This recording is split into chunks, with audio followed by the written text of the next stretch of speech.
Karnataka power lifting association ಕಳೆದ 50 ವರ್ಷಗಳಿಂದ power lifting ಕ್ರೀಡೆಯ ಬೆನ್ನೆಲುಬಾಗಿ ಕರ್ತವ್ಯ ನಿರ್ವಹಿಸುತ್ತಾ ಬರ್ತಾ ಇದೆ. 120ಕ್ಕೂ ಮಿಕ್ಕಿ ಅಂತಾರಾಷ್ಟ್ರೀಯ ಕ್ರೀಡಾಪಟುಗಳು ನಮ್ಮ ರಾಜ್ಯದಲ್ಲಿದ್ದಾರೆ. ಅಲ್ಲದೆ 5 ಅಂತಾರಾಷ್ಟ್ರೀಯ ಮಟ್ಟದ ತೀರ್ಪುಗಾರರು ಹಾಗೂ 15 ರಾಷ್ಟ್ರೀಯ ಮಟ್ಟದ ತೀರ್ಪುಗಾರರು ಮತ್ತು ಒಂದು ರಾಷ್ಟ್ರೀಯ ಅಥವಾ ಅಂತಾರಾಷ್ಟ್ರೀಯ ಮಟ್ಟದ ಸ್ಪರ್ಧೆಯನ್ನು ನಡೆಸಲು ಬೇಕಾದಂಥ ಎಲ್ಲ ಇನ್ಫ್ರಾಸ್ಟ್ರಕ್ಚರ್ಸ್ ನಮ್ಮ ಮಂಗಳೂರಿನಲ್ಲಿದೆ. ಇಂತಹ ಒಂದು ಸಂದರ್ಭದಲ್ಲಿ ಈ ಕ್ಲಾಸಿಕ್ ಸೀನಿಯರ್ ಪವರ್ ಲಿಫ್ಟಿಂಗ್ ಸ್ಪರ್ಧೆ ತುಂಬ ಜನರಿಗೆ ಇದು ಯಾಕೆ ಕ್ಲಾಸಿಕ್ ಅಂತೇಳಿ ಕಾಣಬಹುದು. ಪವರ್ ಲಿಫ್ಟಿಂಗ್ ಸ್ಪರ್ಧೆಯಲ್ಲಿ, ನಾರ್ಮಲ್ ಪವರ್ ಲಿಫ್ಟಿಂಗ್ ಸ್ಪರ್ಧೆಯಲ್ಲಿ ನಾವು ಕಾಲಿಗೆ ಬ್ಯಾಂಡೇಜ್ ಸುತ್ತೋದು, ಬ್ಯಾಂಡೇಜ್ ಅಂದರೆ ಅದಕ್ಕೆ ನಿಗದಿತವಾದ ಬ್ಯಾಂಡೇಜ್ ಇದೆ, ಅದನ್ನು ಸುತ್ತುವುದು ಮತ್ತು ಟೈಟ್ ಕಾಸ್ಟ್ಯೂಮ್ಗಳನ್ನು ಹಾಕಿ ನಾವು ಮಾಡುವಂಥದ್ದು. ಬಟ್ ಇದರಲ್ಲಿ ಕ್ಲಾಸಿಕ್ನಲ್ಲಿ ಅದ್ಯಾವುದು ಅಲೌಡ್ ಇಲ್ಲ. ಸಿಂಪಲ್ ಆಗಿ ನೀವು ರಿಸ್ಟ್ ಬ್ಯಾಂಡ್ ಕಟ್ಬೋದು, ಬೆಲ್ಟ್ ಹಾಕ್ಬೋದು, ಅಷ್ಟು ಮಾತ್ರ ಬಿಟ್ಟರೆ ಬೇರೆ ಟೈಟ್ ಆಗಿರುವಂಥದ್ದು ಯಾವುದನ್ನು ನಾವು ಹಾಕುವಂಗಿಲ್ಲ. ಅಂತಹ ಒಂದು ಪವರ್ ಲಿಫ್ಟಿಂಗ್ ಸ್ಪರ್ಧೆ ಈಗ ನಮ್ಮ ದೇಶದಲ್ಲಿ ಬಹಳಷ್ಟು ಜನಪ್ರಿಯಗೊಳ್ತಾ ಇದೆ.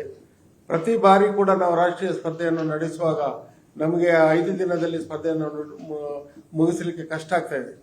ಆದರೆ ಈ ಬಾರಿ ನಾವು ಒಂದು ಅಂತಾರಾಷ್ಟ್ರೀಯ ಮಟ್ಟದ ಯಾವುದೇ ಒಂದು ಅಂತಾರಾಷ್ಟ್ರೀಯ ಮಟ್ಟಕ್ಕೆ ಕಮ್ಮಿ ಇಲ್ಲದಂತೆ ಒಂದು ಮಂಗಳೂರಿನಲ್ಲಿ ಒಂದು ಸ್ಪರ್ಧೆಯನ್ನ, ಮಾದರಿಯಾದಂತಹ ಸ್ಪರ್ಧೆಯನ್ನು ನಡೆಸಬೇಕು. ಇದಕ್ಕೆ ಬೇಕಿದ್ದಂಥ ಎಲ್ಲ ವ್ಯವಸ್ಥೆಗಳನ್ನು ನಮ್ಮ ಕಶಾರ್ಪ್ ಸ್ಪೋರ್ಟ್ಸ್ ಫೌಂಡೇಶನ್ ಅವರು, ಕಶಾಪ್ ಜಿಮ್ಮಿನ್ ಅವರು ಮಾಡ್ತಾ ಇದ್ದಾರೆ. ನಾವು ಕರ್ನಾಟಕ ಪವರ್ ಲಿಫ್ಟಿಂಗ್ ಅಸೋಸಿಯೇಷನ್ನ ಎಲ್ಲ ಪದಾಧಿಕಾರಿಗಳು ಎಲ್ಲರೂ ಕೂಡ ಅವರಿಗೆ ನಾವು ಬೆನ್ನೆಲುಬಾಗಿ ನಾವು ಪ್ರೋತ್ಸಾಹ ನೀಡ್ತಾ ಇದ್ದೇವೆ ಮತ್ತು ನಾವು ನಮ್ಮಿಂದಾಗುವಂಥ ಎಲ್ಲ ಸಹಕಾರವನ್ನು ಅವರಿಗೆ ನೀಡ್ತಾ ಇದ್ದೇವೆ. ಈಗ ನಮ್ಮ ಇವರು ಹೇಳಿದಾಗೆ, ಪ್ರದೀಪ್ ಅವರು ಹೇಳಿದಾಗೆ, ನಮಗೆ ನಿಜವಾಗಿ ಕೂಡ ನಾವು ಬೇರೆ ಯಾವುದೇ ಕ್ರೀಡೆಗೆ ಹೋಲಿಸಿದರೆ ನಮ್ಮ ದೇಶಕ್ಕೆ ಅತಿ ಹೆಚ್ಚು ಪದಕಗಳನ್ನು ತರುವಂಥ ಕ್ರೀಡೆ ಅಂತ ಹೇಳಿದರೆ ಅದು ಪವರ್ ಲಿಫ್ಟಿಂಗ್ ಮಾತ್ರ. ಇದನ್ನು ನಾವು ತುಂಬ ಸಂತೋಷದಿಂದ, ಹೆಮ್ಮೆಯಿಂದ ಹೇಳಲಿಕ್ಕೆ ಇಚ್ಛೆ ಪಡ್ತೇವೆ. ಆದರೆ ನಮಗೆ ಸಿಗುವಂಥ ಪ್ರಚಾರ, ನಮಗೆ ಸಿಗುವಂತಹ ಒಂದು ಬೆಂಬಲ ಪತ್ರಿಕೆಯವರಿಂದಾಗಲಿ ಮಾಧ್ಯಮದಿಂದಾಗಲಿ ತುಂಬ ಕಡಿಮೆ ಅಂತೇಳಿ ನಮಗೆ ಅನಿಸ್ತದೆ. ಈ ನಿಟ್ಟಿನಲ್ಲಿ ನಾವು ನಮ್ಮೆಲ್ಲರ ಹತ್ರ ಪ್ರಾರ್ಥನೆ ಏನಂತ ಹೇಳಿದರೆ, ಸ್ಪರ್ಧೆಗೆ ಬನ್ನಿ, ಅದನ್ನು ನೋಡಿ, ಅಲ್ಲಿ ಮಾಡುವಂತಹ ಪ್ರತಿಯೊಂದು ಲಿಫ್ಟನ್ನು ಸ್ವಲ್ಪ ಗಮನಿಸಿ. ಅಲ್ಲಿ 300 ಕಿಲೋ ಇರ್ತದೆ, 400 ಕಿಲೋ ಇರ್ತದೆ. ಅದನ್ನು ಎತ್ತುವಂತಹ ಒಂದು ಟೆಕ್ನಿಕ್ಗಳನ್ನು, ಅದನ್ನು ಫೋಟೋವನ್ನು ತಾವು ತಮ್ಮ ಮಾಧ್ಯಮದಲ್ಲಿ, ತಮ್ಮ ಪತ್ರಿಕೆಗಳಲ್ಲಿ ಅದನ್ನು ಪ್ರಕಟಿಸಿ. ಇದರ ಮೂಲಕ ಏನಾಗ್ತದೆ ಅಂತ ಹೇಳಿದರೆ, ಪವರ್ ಲಿಫ್ಟಿಂಗ್ ಯಾವ ರೀತಿ ನಡೀತಾ ಇದೆ ಅನ್ನೋದು ಸಾರ್ವಜನಿಕರಿಗೆ ಗೊತ್ತಾಗ್ತಾ ಇದೆ. ಸಾರ್ವಜನಿಕರಿಗೆ ಗೊತ್ತಾಗುವಂಥ ಯಾವುದೇ ಒಂದು ನಮ್ಮಲ್ಲಿ ಕಾರ್ಯಕ್ರಮ ನಮ್ಮಲ್ಲಿ ಇಲ್ಲದೇ ಆಗಿ ಹೋಗಿದೆ. ಇಂತಹ ಒಂದು ಸಂದರ್ಭದಲ್ಲಿ ಅದನ್ನು ಮಾಡಲಿಕ್ಕೆ ನಾವು ತುಂಬ ಪ್ರಯತ್ನ ಪಡ್ತಿದ್ದೇವೆ. ಮತ್ತೆ ಕರ್ನಾಟಕವು 1983, 93, 2003, 2013, 2022, 2023 ನಾವು ರಾಷ್ಟ್ರೀಯ ಸ್ಪರ್ಧೆಗಳನ್ನು ನಡೆಸಿದ್ದೇವೆ. ನಾವು ನಡೆಸಿದಂಥ ಸ್ಪರ್ಧೆ ರಾಷ್ಟ್ರದಲ್ಲಿ ಎಲ್ಲಿ ಕೂಡ ಅಷ್ಟು ಚೆನ್ನಾಗಿ ಸಂಘಟನೆಯಿಂದ ಮಾಡುವುದಿಲ್ಲ. ಇಂತಹ ಒಂದು ಉನ್ನತ ಮಟ್ಟದ ಒಂದು ಕ್ರೀಡೆ, ನಾವು ಉನ್ನತ ಮಟ್ಟದಲ್ಲಿ ನಾವು ಸಂಘಟನೆಯನ್ನು ಪ್ರತಿಯೊಂದು ವಿಷಯದಲ್ಲಿ ಕೂಡ, ಪ್ರತಿಯೊಂದು ಚಿಕ್ಕ ವಿಷಯದಲ್ಲಿ ಕೂಡ ನಾವು ಆಲೋಚನೆ ಮಾಡಿ ಅವರಿಗೆ ವಸತಿ ಇರ್ಬೋದು, ಅವರಿಗೆ ಊಟೋಪಚಾರದಿರ್ಬೋದು, ಇನ್ಫ್ರಾಸ್ಟ್ರಕ್ಚರ್ಸ್ ಇರ್ಬೋದು, ಅಥವಾ ಸ್ಪರ್ಧೆಯ ಸಂಘಟನೆ ಬಗ್ಗೆ ಯಾವುದೇ ಒಂದು ಕೊರತೆ ಬರದ ಹಾಗೆ ನಾವು ನೋಡಿಕೊಂಡು ಒಳ್ಳೆಯ ರೀತಿಯ ಸ್ಪರ್ಧೆಯನ್ನು ನಡೆಸ್ತಿದ್ದೇವೆ. ಇದು ಪ್ರಪ್ರಥಮ ಬಾರಿಗೆ ನಾವು ಯಾವಾಗಲೂ ಟೌನ್ ಹಾಲ್ನಲ್ಲಿ ನಡೆಸುವಂಥ ಸ್ಪರ್ಧೆ. ಈ ಬಾರಿ ನಾವು ಟಿ.ವಿ. ರಮಣ್ ಪೈ ಹಾಲ್ನಲ್ಲಿ ನಡೆಸಲಿಕ್ಕೆ ಉದ್ದೇಶಿಸಿದ್ದೇವೆ. ಇಲ್ಲಿ ಸಾಧಾರಣ 300ಕ್ಕೂ ಮಿಕ್ಕಿ ಸ್ಪರ್ಧಾಳುಗಳು ಭಾಗವಹಿಸುವಂಥ ನಿರೀಕ್ಷೆ ಇದೆ.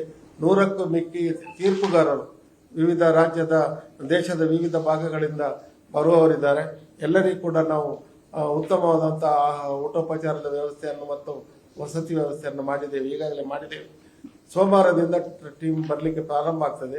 ಈಗ ಒಂದು ಹಳೆಯ ಟ್ರೆಂಡ್ ಹೋಗಿದೆ. ಏನಂತ ಹೇಳಿದ್ರೆ, ಈಗ ಮೊದಲು ಎಲ್ಲ ಟೀಮ್ಗಳು ಒಟ್ಟಿಗೆ ಟ್ರೈನ್ನಲ್ಲಿ ಬರೋದು, ಆಮೇಲೆ ಒಂದು ಮಾರ್ಚ್ ಫಾಸ್ಟ್, ಅವರೆಲ್ಲ ಬಂದ ನಂತರ ನಾವು ಒಂದು ಮಾರ್ಚ್ ಫಾಸ್ಟ್ ಮಾಡೋದು. ಈಗ ಕ್ರೀಡೆಯ ಸ್ಟ್ಯಾಂಡರ್ಡ್ ಅಂತ ಹೇಳ್ಬೋದು, ಅಥವಾ ನಮ್ಮ ಹುಡುಗರ ಸ್ಟ್ಯಾಂಡರ್ಡ್. ಯಾವ ದಿನ ಕಾಂಪಿಟೇಷನ್ ಇದೆ ಅದಕ್ಕೆ ಒಂದು ದಿನ ಮುಂದೆ ಬರ್ತಾರೆ, ಮೊದಲನೇ ದಿನ ಬರ್ತಾರೆ. ಕಾಂಪಿಟೇಷನ್ ಆದ ಕೂಡಲೇ ಅವರು ಹೊರಟು ಬಿಡ್ತಾರೆ. ಸೊ ಅದರಿಂದ ನಮಗೆ ಮಾರ್ಚ್ ಫಾಸ್ಟ್ ಮಾಡಲಿಕ್ಕೆ ಅಷ್ಟು ಸವಲತ್ತಿಲ್ಲ, ಎಲ್ಲ ಟೀಮ್ಗಳು ಬರ್ತಾ ಇಲ್ಲ.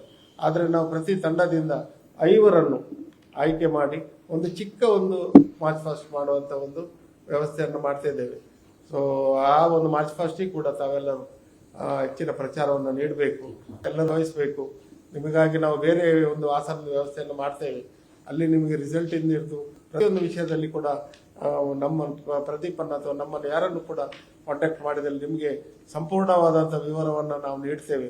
ಅದನ್ನು ನೀವು ಯಾವುದೇ ಒಂದು ಸಂದರ್ಭದಲ್ಲಿ ಅಥವಾ ಅದರ ಮರುದಿವಸ ಅದನ್ನು ದಯವಿಟ್ಟು ಪತ್ರಿಕೆಗಳಲ್ಲಿ ಮತ್ತು ಮಾಧ್ಯಮದಲ್ಲಿ ಪ್ರಕಟಿಸಬೇಕು. ಈ ಪವರ್ ಲಿಫ್ಟಿಂಗ್ ಕ್ರೀಡೆ ಹೆವಿಯೆಸ್ಟ್ ಭಾರವನ್ನು ಎತ್ತುವಂಥ ಒಂದು ಕ್ರೀಡೆ. ಈಗ ವೇಟ್ ಲಿಫ್ಟಿಂಗ್ನಲ್ಲಿ ಆದರೆ ನಾವು ನಮ್ಮ ತಲೆ ಮೇಲೆ ಎಷ್ಟು ಎತ್ತಲಿಕ್ಕೆ ಆಗ್ತದೆ ಅಷ್ಟನ್ನು ಮಾತ್ರ ಎತ್ತುತ್ತೇವೆ. ಆದರೆ ಇಲ್ಲಿ ಈಗ ಮೊನ್ನೆ ನಮ್ಮ ಪವರ್ ಲಿಫ್ಟಿಂಗ್ ಚಾಂಪಿಯನ್ಶಿಪ್ ರಾಷ್ಟ್ರೀಯ ಮಟ್ಟದ ಸ್ಪರ್ಧೆಯಲ್ಲಿ 1100ಕ್ಕೂ ಮಿಕ್ಕಿ ಕೆಜಿ ಯಾವುದು ವೆಯ್ಟ್ಸ್ ಅನ್ನು ಎತ್ತಿದ್ದಾರೆ. ಅಂದರೆ ಸ್ಕ್ವಾಟ್ ಅಲ್ಲಿ ಬೇರೆ, ಬೆಂಚ್ ಪ್ರೆಸ್ ಅಲ್ಲಿ ಬೇರೆ, ಡೆಡ್ ಲಿಫ್ಟ್ ಬೇರೆ, 3 ಸೇರಿಸಿದಾಗ 1100ವರೆಗೆ ಎತ್ತಿದ್ದಾರೆ. ಇದು ಕ್ಲಾಸಿಕ್ ಆಗಿದ್ದರಿಂದ ಇದೊಂದು 800-900ವರೆಗೆ ಎತ್ತುವಂತ ಸಾಧ್ಯತೆ ಇದೆ. ಒಳ್ಳೆಯ ರಾಷ್ಟ್ರೀಯ ಮಟ್ಟದ ಮತ್ತು ಅಂತಾರಾಷ್ಟ್ರೀಯ ಮಟ್ಟದ ಪೀಕ್ ಲಿಫ್ಟರ್ಸ್ ಇದರಲ್ಲಿ ಬರ್ತಾರೆ. ಅವರಿಗೆ ಮತ್ತೆ ಈ ಒಂದು ಸ್ಪರ್ಧೆಯಿಂದ ನಾವು ಮುಂದೆ ಬರುವಂತಹ ವಿಶ್ವ ಪವರ್ ಲಿಫ್ಟಿಂಗ್ ಸ್ಪರ್ಧೆ ಲಿಥುವೇನಿಯಾದಲ್ಲಿ ನಡೆಯಲಿಕ್ಕಿದೆ. ಇದರಲ್ಲಿ ನಮ್ಮ ಭಾರತ ತಂಡವನ್ನು ಕೂಡ ಆಯ್ಕೆ ಮಾಡ್ತಾ ಇದ್ದೇವೆ.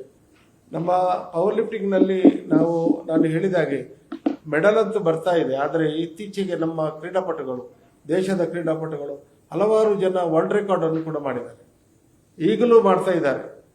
ತಮಗೆ ಗೊತ್ತಿರ್ಬೋದು, ನಮ್ಮ ಮಂಗಳೂರಿನ ಆದರ್ಶ್ ಹತ್ತವರ್ ಅವರು ನಮ್ಮ ಮೊನ್ನೆ ಜೂನಿಯರ್ ವರ್ಲ್ಡ್ ಚಾಂಪಿಯನ್ಶಿಪ್ ಅಲ್ಲಿ ಅವರು ವರ್ಲ್ಡ್ ರೆಕಾರ್ಡ್ ಅನ್ನು ಮಾಡಿದ್ದಾರೆ.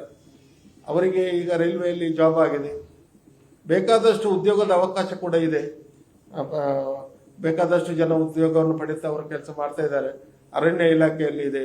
ಈಗಾಗಲೇ ಸರ್ಕಾರವು 2% ಸರ್ಕಾರಿ ಹುದ್ದೆಗಳಲ್ಲಿ ಕ್ರೀಡೆಗೆ 2% ಮೀಸಲಾಗಿಟ್ಟಿದೆ. ಸೊ ಅದರಲ್ಲಿ ಕೂಡ ನಾವು ಪವರ್ ಲಿಫ್ಟರ್ಸ್ ಅನ್ನು ಕೂಡ ನಾವು ಅವರ ಗಣನೆಗೆ ತೆಗೆದುಕೊಂಡಿದ್ದಾರೆ.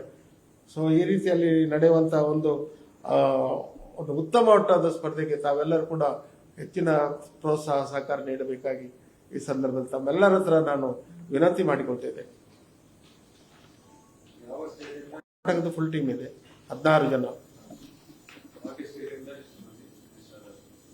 ಒಂದು 290ವರೆಗೆ ಒಟ್ಟು ಬಂದಿದೆ. ಒಂದು ಸ್ಟೇಟ್ ಇಂದ 16 ಜನ ಮಾತ್ರ ಪಾರ್ಟಿಸಿಪೇಟ್ ಮಾಡಬಹುದು. ಹೌದು, 8 ಕ್ಯಾಟಗರಿ ಇದೆ. ಮೆನ್, ವಿಮೆನ್, ಒಬ್ಬೊಬ್ರು ಬರ್ಬೋದು ಒಂದೊಂದು ಕ್ಯಾಟಗರಿ. ಎಲ್ಲ ಸ್ಟೇಟ್ ಲೆವೆಲ್ ಅಲ್ಲಿ gold medalist can participate in this are eligible to take. Category ಒಬ್ಬೊಬ್ಬರಾದ್ರೆ ಮಾಸ್ಟರ್ಸ್ ಇಲ್ಲ, open. Lithuania world championship June ನಲ್ಲಿ ನಡೆಯುತ್ತೆ. ಹೌದೌದು, ಇಲ್ಲಿಂದ ಸೆಲೆಕ್ಷನ್. ಅದು ಕ್ಯಾಟಗರಿ ಇದೆ, 16 ಜನ ಸೆಲೆಕ್ಟ್ ಆಗ್ತಾರೆ.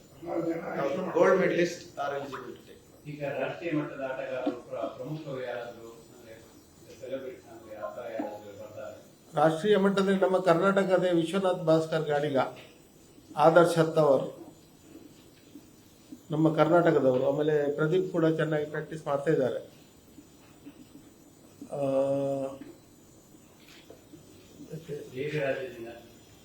ಬೇರೆ ರಾಜ್ಯದಿಂದ ಬಹಳಷ್ಟು ಕ್ರೀಡಾಪಟುಗಳು